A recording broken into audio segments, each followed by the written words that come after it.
There is none greater than the Creator. Allahu Akbar, Allahu Akbar. There is none greater than the Creator. Allahu Akbar.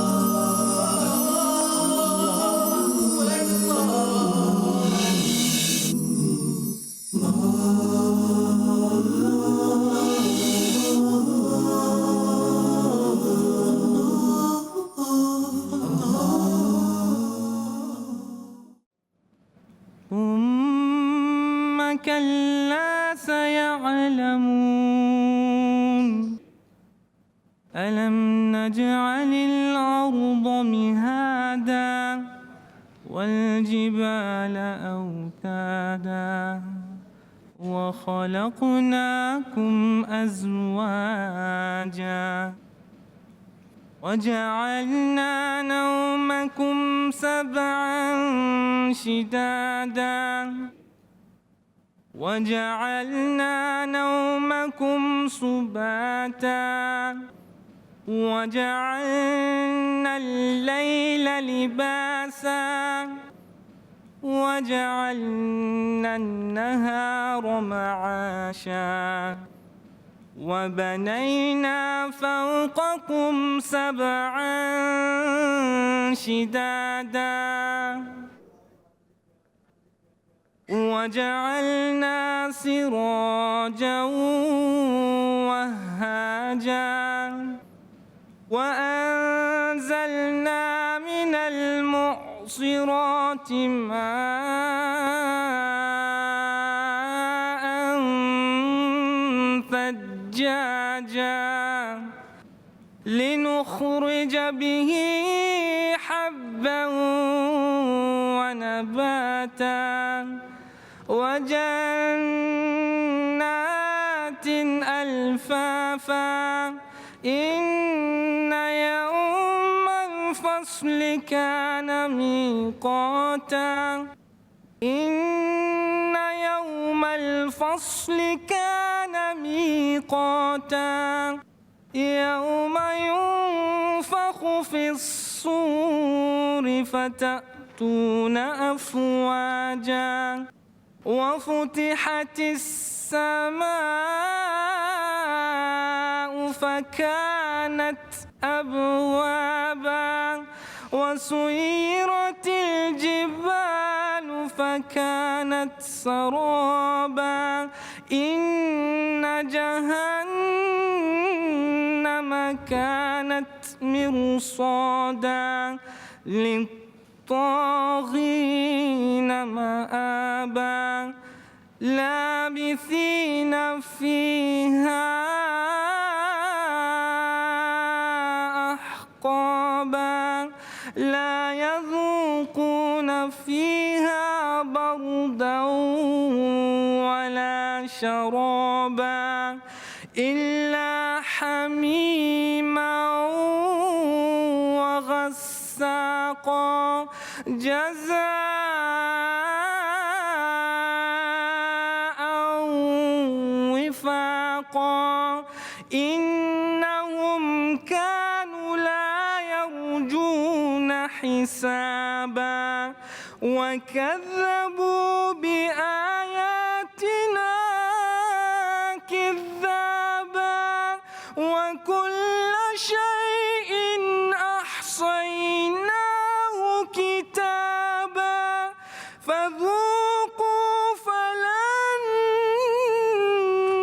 نزيدكم إلا عذابا إن للمتقين مفازا حدائق وأعنابا وكواعب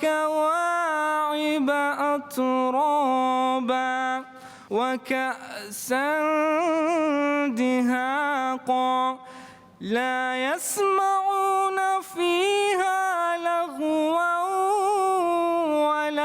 كذابا جزاء من ربك عطاء حسابا رب السماوات والأرض رب السماوات والأرض وما بينهما الرحمن لا يملكون منه خطابا يوم يقوم الروح والملائكة صفا لا يتكلمون إلا من أذن له الرحمن لا يتكلمون إلا من أذن له الرحمن وقال صوابا ذلك اليوم الحق ذلك اليوم الحق ذلك اليوم الحق فمن شاء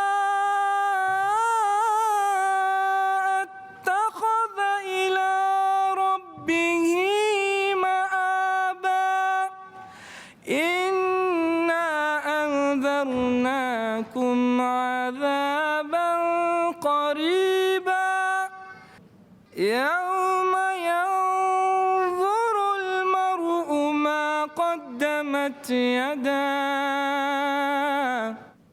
ويقول الكافر يا ليتني كنت ترابا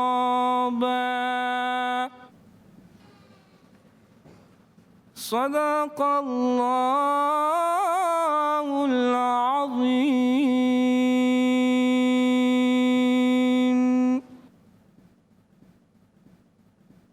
جزاك الله خيرا السلام عليكم ورحمة الله وبركاته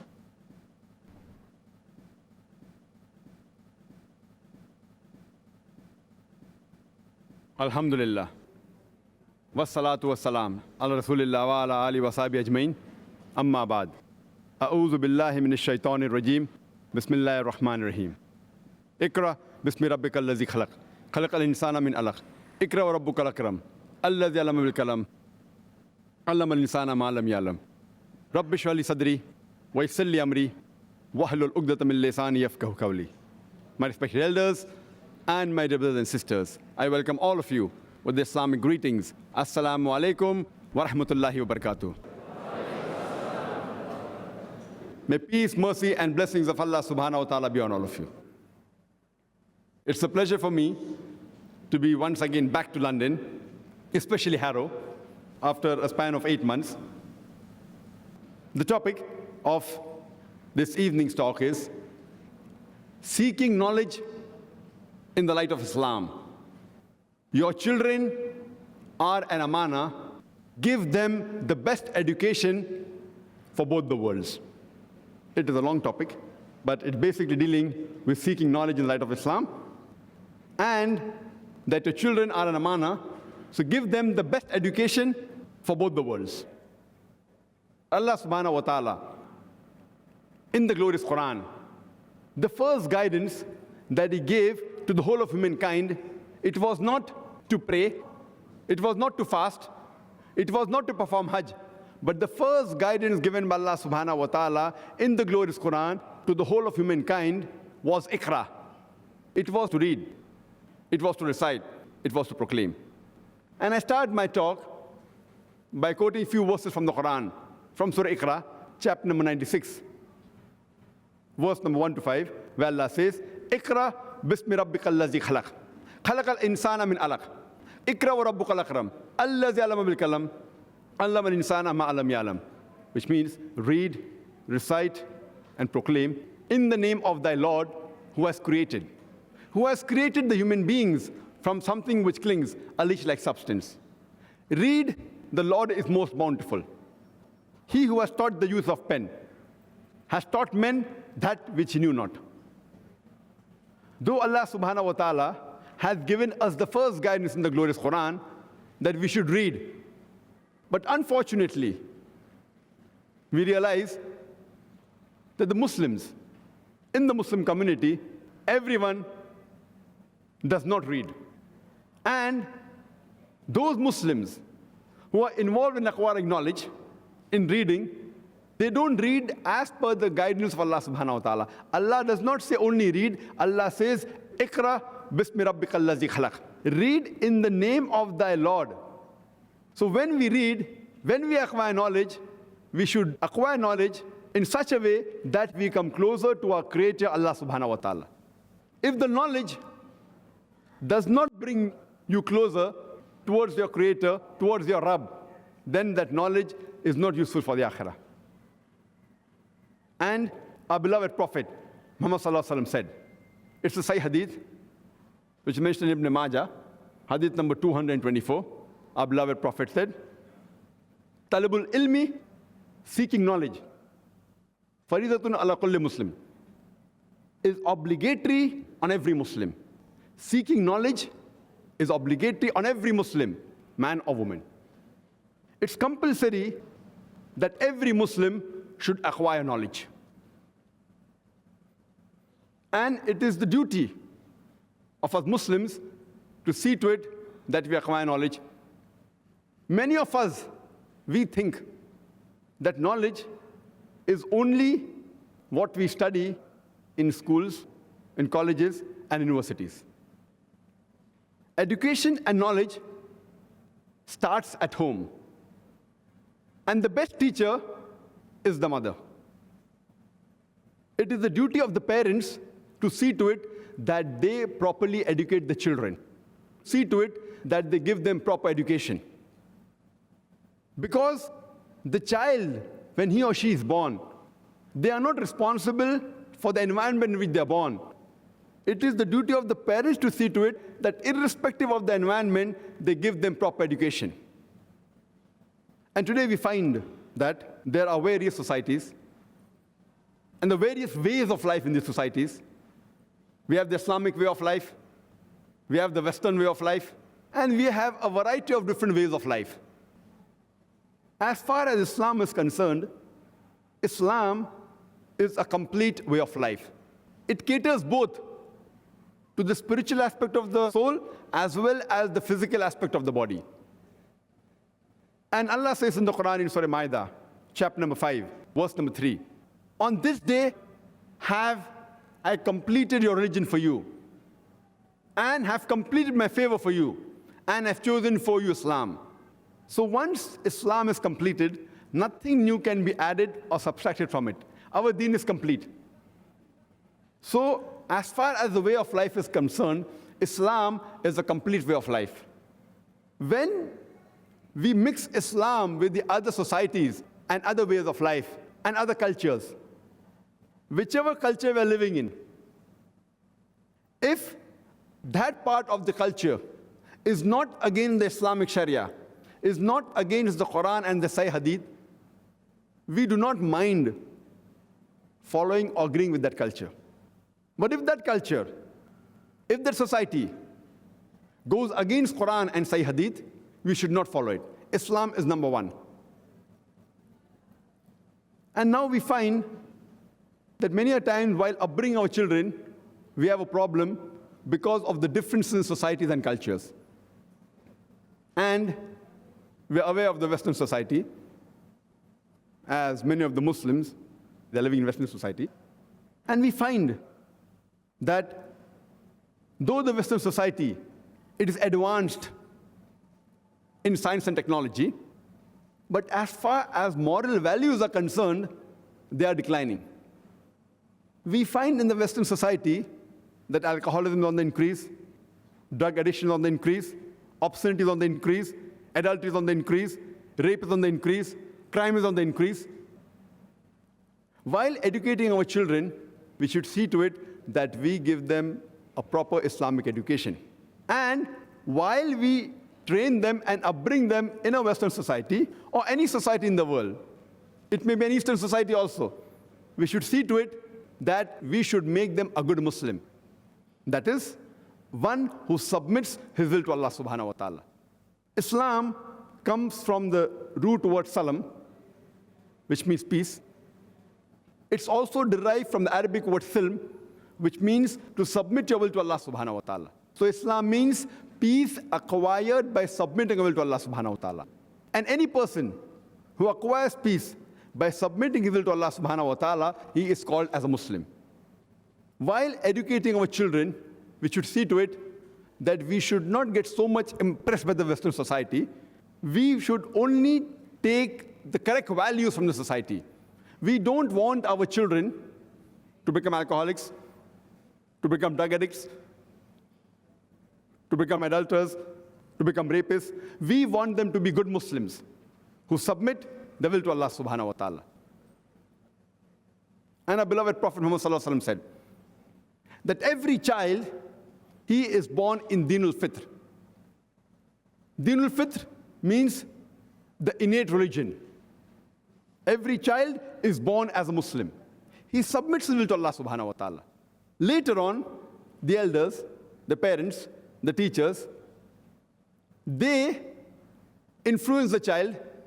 He may remain on the straight path, or he may become a fire worshipper, he may become an idol worshipper, and then he may go outside the fold of Islam. But every child initially, irrespective whether he's born in a Hindu family, whether he's born in a Christian family, a Jewish family, or a Muslim family, he is born as a Muslim. He submits his will to Allah subhanahu wa ta'ala. Later on, by the influence of other people, parents, teachers, elders, he may go on the wrong track. That's the reason. Whenever any non-Muslim, he accepts Islam, the more appropriate and correct word is revert. He was on the straight path, he went on the wrong track, and then he came back on the straight path, on the straight track. So the correct word is revert. And we have got proof and evidence that every child, he is born in Dinul Fitr. There were researches done on two tribes, the Kapauku tribe and the Australian Aborigine tribe.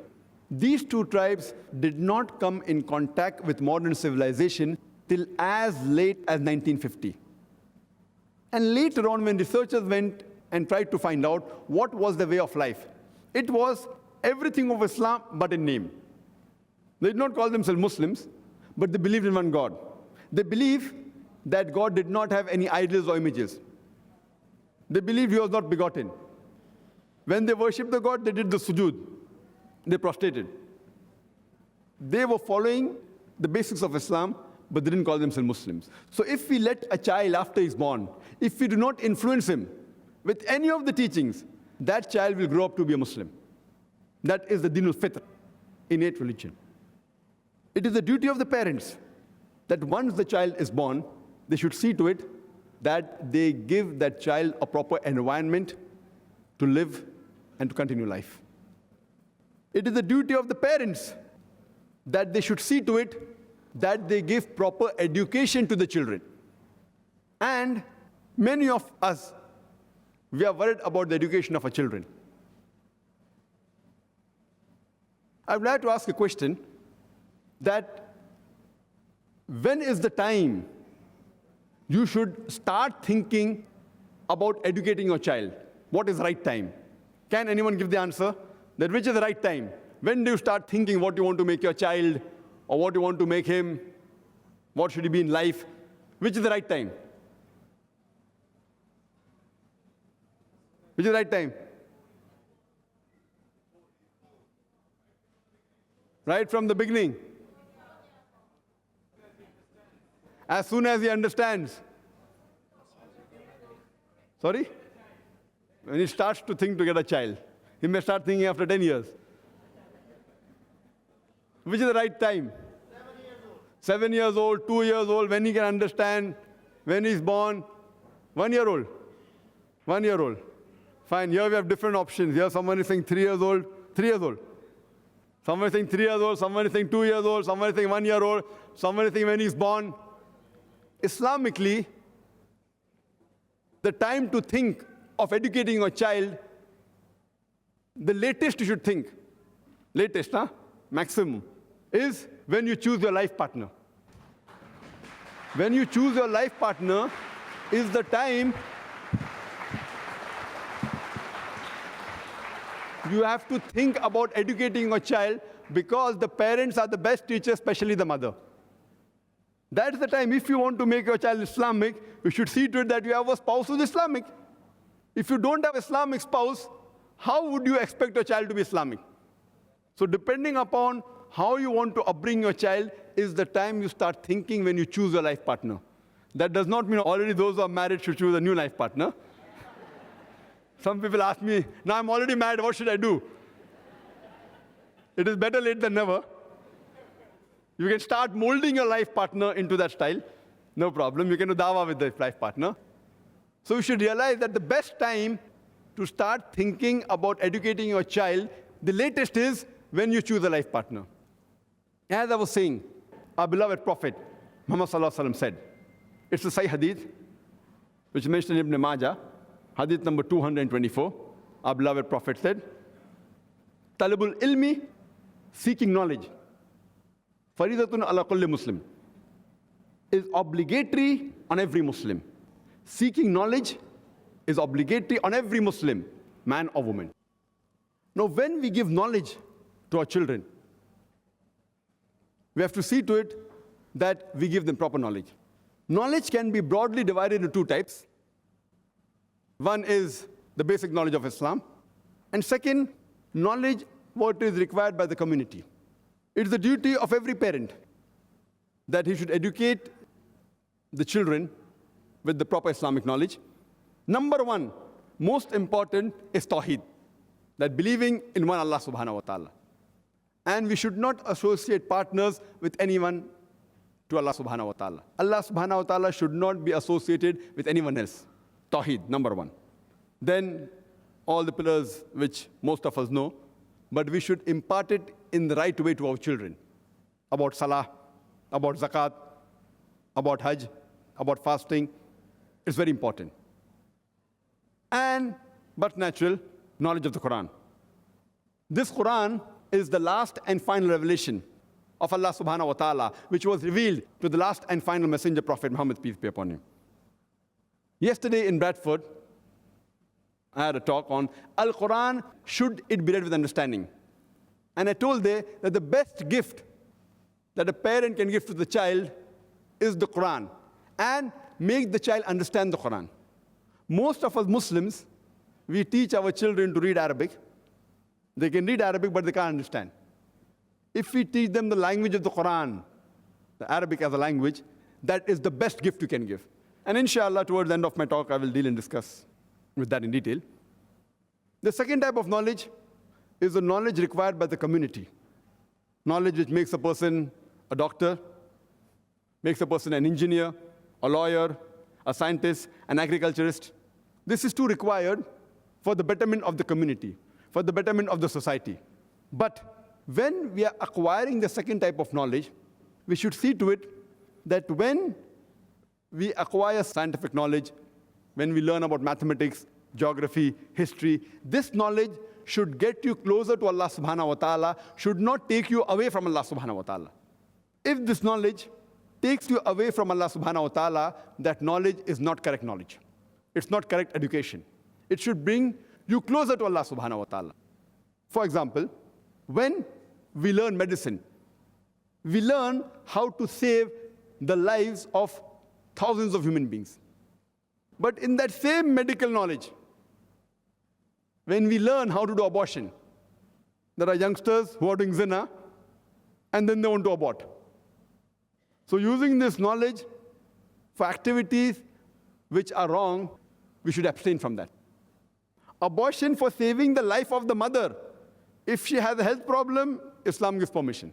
Otherwise, Allah says in Surah Iqra, chapter number 17, verse number 31, and Surah Anam, chapter number 6, verse number 151, that kill not your children for want of sustenance. Killing of children is prohibited. So whatever knowledge you acquire, it should be for the betterment of humanity and get you closer to Allah subhanahu wa ta'ala. whatever moral values you are learning, we should see to it that when we put our children in the school, that school should upbring our children properly. Imagine if we put our children in the convent school, many of whose values don't match with the value of Allah subhanahu wa ta'ala. It is like we are tying the hands and legs of our children and putting them in water and asking them to swim. How will they swim? So when we put them in a school, see to it you put them in a proper school. If the culture and society and the school teaches you manners, it should be good Islamic manners. Nowadays we find that in the Western culture, they say that manners is building old age homes. Islam has got no place for old age homes. Because Islam believes that we should love and respect our parents. And there are several verses in the Quran. Surah Luqman, chapter 31, verse number 15. Surah Ankabut, chapter number 29, verse number 8. Surah Anam, chapter number 6, verse number 151. Several verses which say that we have enjoined on the human beings that to be kind and good to your parents. And our beloved Prophet Muhammad said, it's mentioned in Sahih Bukhari, verse number 8, in the book of Adab, chapter number 2, hadith number 2, there's the person who approached the Prophet and he asked him that who deserves the maximum love and companionship in the world. So the Prophet said, your mother. The man asked after that who? The Prophet again repeated your mother. The man asked after that who? Again the Prophet said for the third time your mother. The man asked after that who? Then the Prophet said your father. 75%, 3/4 of the love and companionship goes to the mother. 25%, 1/4 goes to the father. In short, mother gets the gold medal, she gets the silver medal, as well as the bronze medal. The father has to be satisfied with a mere consolation prize. So Islam teaches that we have to love our parents, and especially as far as companionship is concerned, the mother gets 3 times more. So in Islam, there is no place for old age homes. So whatever manners and etiquettes that we teach our children, it should be in line with what our Creator Allah subhanahu wa ta'ala wants. And we find today that Muslims are in the firing line. We find that Muslims have become backward as far as science technology is concerned, as far as education is concerned. And the main reason is because we have gone away from the Quran and Sunnah. Previously, from the 8th to the 12th century, it was called as the Dark Ages. Dark for whom? Dark for the Europeans. The amount of advances the Muslim Arabs made, it is phenomenal. And if we read history, what we read in school, I myself have passed from a convent school, a Christian missionary school. I've got my education from there. It's later on, afterwards, I realized that what I read in school and in my medical college, I being a medical doctor, many things is something different. We are taught in school that the blood circulation was first discovered by William Harvey. In fact, if you read the Quran, Quran speaks about the blood circulation. In Surah Nahl, chapter number 16, verse number 66, how does the food enter into the stomach? Then from there, it goes in the intestine. From the intestine, via the bloodstream to various organs of the body, including the mammary gland, which is responsible for the production of milk. It speaks about the production of milk and about the blood circulation in a nutshell in Surah Nahl, chapter 16, verse 66. After I did research, I came to know that the first human being who first described the blood circulation was Ibn Nafis. 600 years after the Quran was revealed and 400 years before William Harvey. But when we read in our textbook, we are told about William Harvey. How many of us know about Ibn Nafis? How many of us? Hardly anyone knows that Ibn Nafis was the first person who described the blood circulation. We learn about geography, but the person who drew the first world map of geography was Al-Idrusi in 1154. What we study, the digits in school, you know what it's called? It is called as Arabic numerals. The 1, 2, 3, 4 that we use for writing, 1, 2, 3, 4, it is called as Arabic numerals. The other is the Roman numeral. The Indians were the people who first discovered about the zero, and the Arabs took it from there and made it famous to the world by adding a decimal. That's how we have the system today. We learn in mathematics about the Pythagoras theorem that the square of the hypotenuse in a triangle is equal to the sum of the square of the other two sides. The Pythagoras theorem that we learn in school, it was first discovered by Al-Tusi. So we know that Muslims, few centuries back, they were advanced in science and technology. But when we read in our textbook today, they are hardly mentioned. Who is the father of trigonometry? It is Al-Biruni. Have you heard of Al-Kindi? Al-Kindi wrote 200 works in mathematics, in geometry, in logic. And at a time when Galileo, Descartes, and Newton, when they said that all physical laws are absolute, he said that it was relative. Later on, Albert Einstein did more research, and he propounded the theory of relativity. When we read history, we come to know that Muhammad Ahmad and Hassan Shakir, these brothers, they measured the surface area of the earth by measuring an angle at the Red Sea at a time when people thought the world was flat. We learn chemistry, and we are told that Geber is the person who discovered alcohol. It is Jabir ibn Hayyan, Jabir. When they write in our textbook, it is Geber, Geber, sounds like a Westerner, Geber. It is Jabir ibn Hayyan. So when we read, we think, oh, it's a Westerner, Geber, Geber. And Jabir ibn Hayyan, he discovered alcohol, and the word alcohol comes from the Arabic word al-gul, meaning evil spirit. When we read history, we come to know about Muhammad Zakaria Ar-Razi. He was advanced in the field of medicine, and he even wrote books on measles and smallpox. When we read medicine, we know that Ali ibn Abbas, he wrote 20 volumes on practice and theory of medicine. We are told about Avicenna, the Aristotle of the East. It is Ali ibn Sina. Ali ibn Sina, he was called as the Aristotle of the East. He was a philosopher, he was a mathematician. So when we go back to history and we see that we Muslims, we were on top of the world. The reason we were on top of the world at that time is because at that time, we were close to the Quran and Sunnah. Now, we have gone away from Quran and Sunnah, and that's the reason we are in the firing line. We should see to it that we upbring our children close to the Quran and the Sahih Hadith. It is a duty that we give our children proper education.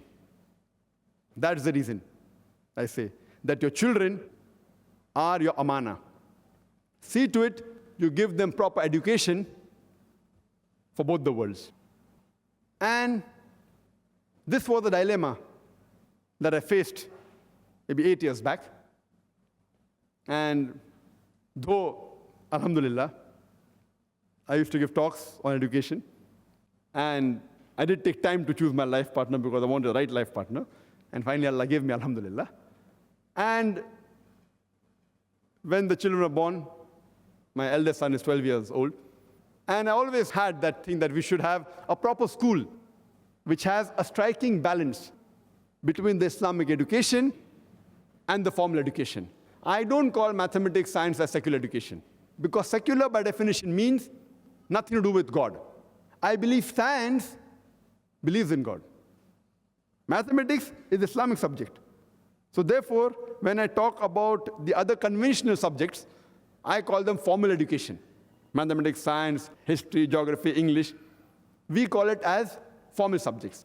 So I always had that dream that to have a school which has the striking balance between the Islamic subjects, Islamic education, and the formal education. Because mathematics, science, history, according to me, are part of Islam. And that made me tour the world. And I did a survey, alhamdulillah, of most of the Islamic schools at that time. That was about 6 to 8 years back. In a span of 2-3 years, mashallah, I went to most of the best schools of the world. In America, in Canada, in UK, in South Africa, in Australia, in Malaysia. And I visited hundreds of schools. And when I observed that in the Western countries, most of the Islamic schools, almost all, they were more of a Muslim-managed school. Muslim-managed school means the management was Muslim, but I would not call them as Islamic schools. Because we realize that in the Western world, there is a fear of alcoholism, of drug addiction, about obscenity. So in these schools, we found that the dress code that the students wore, they were Islamic hijab, mashallah. They had a time for prayer, for salah, alhamdulillah. There was no alcohol, there was no drug, alhamdulillah. So that was what was called as Islamic school. Where back in India, most of the Muslim-managed schools, they have the Islamic dress code. You can offer salah. There's no alcohol, there's no drug. So I did not find something new. But alhamdulillah, considering the Western country, where drug addiction is common, alcoholism is common, obscenity is common, it is an achievement which I was happy. But what I came to search for, that when our children go to school, they should get the best of knowledge, I could not find any of the schools. What we wanted that we have now the Muslim Ummah, rather divided into two types of education. One type of education, when we have secular education, they acquire the so-called secular education, which are called a formal education. They acquire knowledge of mathematics, science, history, geography, but they are far away from the deen. On the other hand, when we go to our madrasas, we teach about Qur'an, Hadith, Sharia, fiqh. Alhamdulillah, may Allah give them reward. But they are unaware of mathematics, science, history, geography. So we wanted a balance between the two, to have the best of both, which, when we visited most of the schools that I visited, now the thing is changing. In the past 6 years, I've realized that some schools have become slightly closer, alhamdulillah, to the concept that I have. But most of the schools, they may be having maybe 3 periods a week on Islam, or maybe 1 period a day. Maximum I came across was 2 periods a day on Islam. And what was the main objective that a child, when he passes from school, he should have the knowledge of Quran, Hadith, Sharia, fiqh, and science, etc. That I could not find. Though I visited the best of schools in America, in South Africa, which is supposed to be very much advanced in this field of Islamic schools, UK, Australia, Malaysia, etc. So that we thought that let's make an effort. And with Allah's help, alhamdulillah, we in Bombay, alhamdulillah, about approximately 6 years back, or rather 5.5 years back, we launched our own Islamic school by the name of Islamic International School. Because for my children, we had to do it. Though I was prepared to see to it that gear up my child, though putting in a convent school by giving all the so-called education at home, but then we thought that we should make a sample school. And alhamdulillah, summa alhamdulillah, we ventured with this project in Bombay, and Allah helped us. And with Allah's support, we launched the school. And alhamdulillah, from day one, the response that we received from the people of Bombay, from the Muslims of Bombay, was tremendous, mashallah. The response was such that though the school was absolutely new, we hardly publicized it. We decided to start the school. There was only 3 weeks publicity, mashallah. But immediately when the school was launched, the amount of response we got was phenomenal. And it was overwhelming that ministers, they phoned our school to see to it that some of their friends get admission to the school. It was good, mashallah. You will hardly find a minister phoning a madrasa and telling that, I want a seat in your madrasa. We find that in the convent school. In India, mostly the convent school, the ministers phone, and they try and use the influence. But alhamdulillah, we are very strict as far as admission criteria is concerned. We are very strict with the guidelines. And unless a person fulfills our guidelines, let him be a minister's son also, we won't give admission, alhamdulillah. The difference that is there, that we appreciated that the movement that was started by many of the philanthropists and educationists throughout the world, it was a good movement, at least giving them an environment of Islam. So I was really happy that in the Western countries, whether it be USA, UK, there were schools in which a child could at least practice Islam. When the school that we launched, we had a different system we had, that I wanted a striking balance that when a child passes the 10th standard, he should become at least an average alim when he passes from Darul Ulum, as well as be able to compete with the best of convent schools in that city. That was the aim. And with that target, we started the school. And we did many unconventional things, which people told it's not possible, but alhamdulillah, with Allah's help, we did it. The timing of a school is quite long. It starts from 8 o'clock to 4:30. For nursery, it is less. We started school from nursery, from the age of 3. And the first year, we had nursery, junior KG, senior KG, and first standard, only 4 classes, only 4 grades. And the timing from first onwards, first upwards, is from 8 o'clock to 4:30. And people said the timing is too long. Students won't be able to take it. But alhamdulillah, we divide the day into 12 periods, each of 35 minutes. On an average, 2 periods every day are for extracurricular activities. Martial arts, whether it be taekwondo, judo, swimming, whether it be computers, and all the extracurricular activities. On an average, 2 periods a day. Every child, it's compulsory, should learn swimming, taekwondo, judo, martial arts, for the boys, football, etc. And the balanced 10 periods, 5 periods are in English and 5 in Arabic. Our school has a dual minimum instruction, English and Arabic. Arabic is the language of the Qur'an. It's the language in which the last and final revelation was revealed. I realize the drawback, that because our parents did not think it important that we should learn Arabic as a language, we know it's a drawback, even today. So we want to see to it that our children, our next generation, they should know Arabic as the mother tongue. So 5 periods are in Arabic, 5 are in English. But naturally, the 5 periods that are then Arabic, they're Islamic, whether it be Arabic language, whether it be hifz, whether it be tilawat, whether it be hadith, whether it be Quran tafsir, and all the Islamic studies that we have, when we give the tafsir of the Quran, it's not in English or Urdu. Like back home in India, Pakistan, we have the Islamic studies in Urdu. In the Western countries, we either have in Urdu or we have in English. There, we have in Arabic, Arabic to Arabic. So the child, from the age of 3, when he joins nursery school, he starts learning Arabic. When we teach him A for Allah, B for Bismillah, along with that, min alif asadun, min ba baitun, min ta tufahun. So from the age of 3, the child is ingrained with the Arabic language. And in the Arabic period, the children cannot speak English, they should only speak Arabic. In the English period, only English, no Arabic. And most of Arabic teachers, they have gone to Saudi Arabia, and they've graduated from the Islamic University of Medina, so that even the pronunciation is correct. Besides the Arabic period that is there, the 5 periods in English, 1 period every day is Islamic studies in English. That's for dawah. Because the child, when he does dawah with the non-Muslim, it will be in English, he can't do in Arabic. There are very few Arab non-Muslims. So 1 period is Islamic studies in English. The balanced 4 periods on average is maths, English, geography, history, science, etc.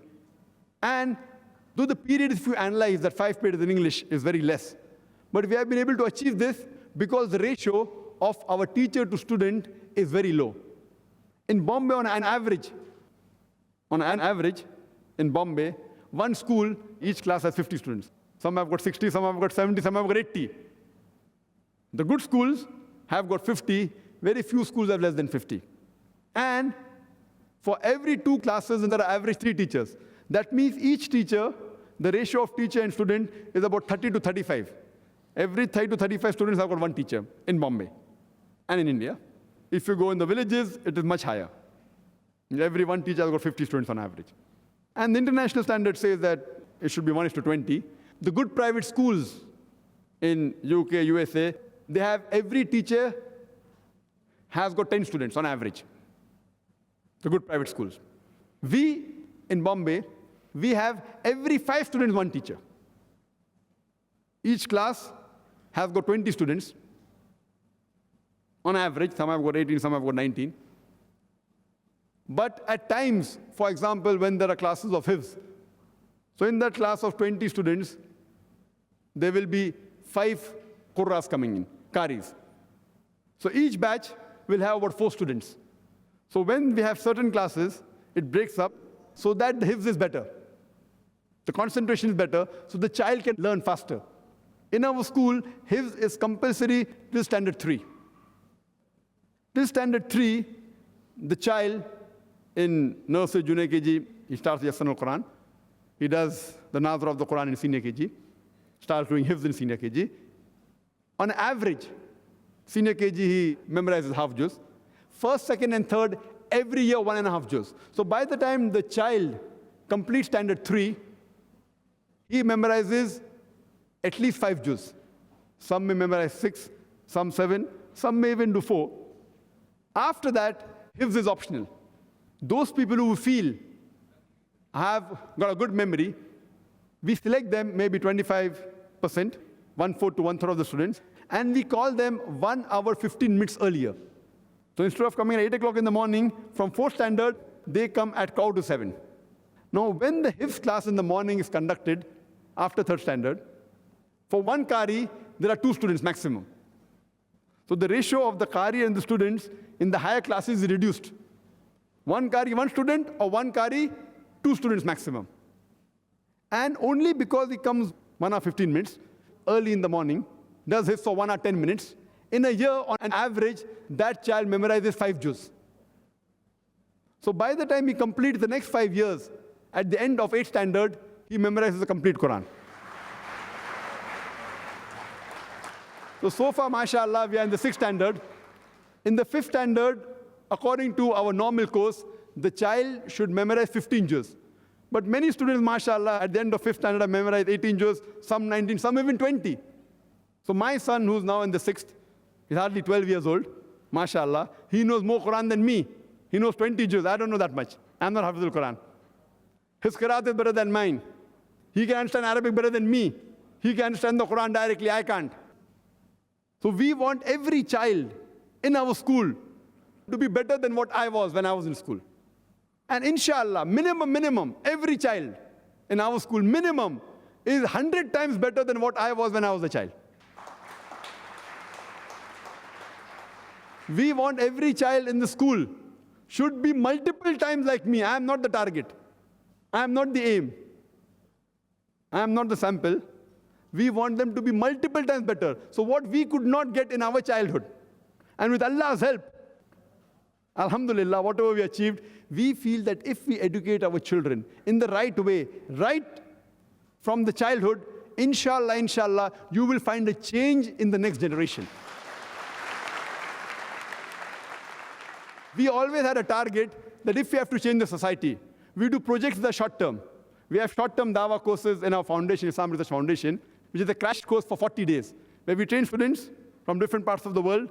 We have international dawah training program for 40 days, where we select the best people, one from UK, one from USA, from Singapore, Malaysia, Saudi Arabia, etc. And we give them a comprehensive training course. But this schooling of 13 years is a full-fledged dawah training program, according to me. And in our school, mashallah, we see to it that when they are trained, not only do they learn about Quran and Islam, they have been told about Christianity, about Judaism, about Hinduism, about Buddhism. Inshallah, when a child passes school, he will be far superior than an average Christian, what he has knowledge about Christianity, what the average Hindu has knowledge about Hinduism, what the average Jew has knowledge about Judaism. The main aim of the school is to make dais and see to it that they follow the commandments of Allah subhanahu wa ta'ala. So in our school, mashallah, though main 2 languages are English and Arabic, we also start Urdu from the 4th standard. 3rd standard is Hindi, 4th is Urdu, and 5th is the local language of the state, that is Marathi. These children, mashallah, they're trained in a way that they know the values of life. And we find that many a time, mashallah, these children, they put us to shame. They put us to shame.